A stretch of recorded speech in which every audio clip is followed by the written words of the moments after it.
પાટણ જિલ્લાના સિદ્ધપુર તાલુકાના ઠાગરાસણ ગામની સરકારી પ્રાથમિક શાળામાંથી ₹1.95 લાખની કિંમતના કોમ્પ્યુટર સામાનની ચોરી થઈ હોવાનું સામે આવ્યું છે। શાળામાં 3 મેથી 8 મે દરમિયાન અજાણ્યા તસ્કરોએ કોમ્પ્યુટર લેબનો લોખંડનો દરવાજો તોડીને ચોરી કરી છે। તસ્કરોએ એસર કંપનીના ₹5,000ની કિંમતના એક એવા કુલ 13 મોનિટર અને ₹10,000ની કિંમતના એક એવા 26 CPU ચોરી કરી ગયા હોવાનું સામે આવ્યું છે। તો શાળામાં 5 મેથી ઉનાળુ વેકેશન શરૂ થયું હતું। 3 મેના રોજ પરીક્ષાના પરિણામો આવ્યા બાદ શિક્ષકોએ તમામ રૂમોને તાળા મારી દેવામાં આવ્યા હતા કે જે બાદ આ બનાવ બનવા પામ્યો હતો।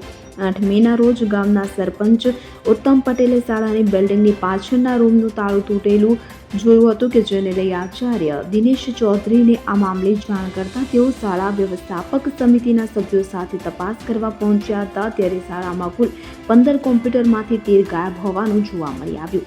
આ કોમ્પ્યુટર સરકાર દ્વારા 15 ડિસેમ્બર 2023ના રોજ ફાળવવામાં આવ્યા હતા। તેનું ઇન્સ્ટોલેશન 13 ફેબ્રુઆરી 2024ના રોજ કરવામાં આવ્યું હતું। ત્યારે આ સમગ્ર મામલે આચાર્ય દિનેશ ચૌધરી દ્વારા પોલીસ ફરિયાદ નોંધાવવામાં આવી છે।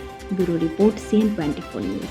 હવે જુઓ દેશ દુનિયાની તમામ ખબરો તમારી આંગળીના ટેરવે। ઉઠાવો મોબાઈલ અને Google Play Store પરથી ડાઉનલોડ કરો અમારી CN24 ન્યૂઝ મોબાઈલ એપ।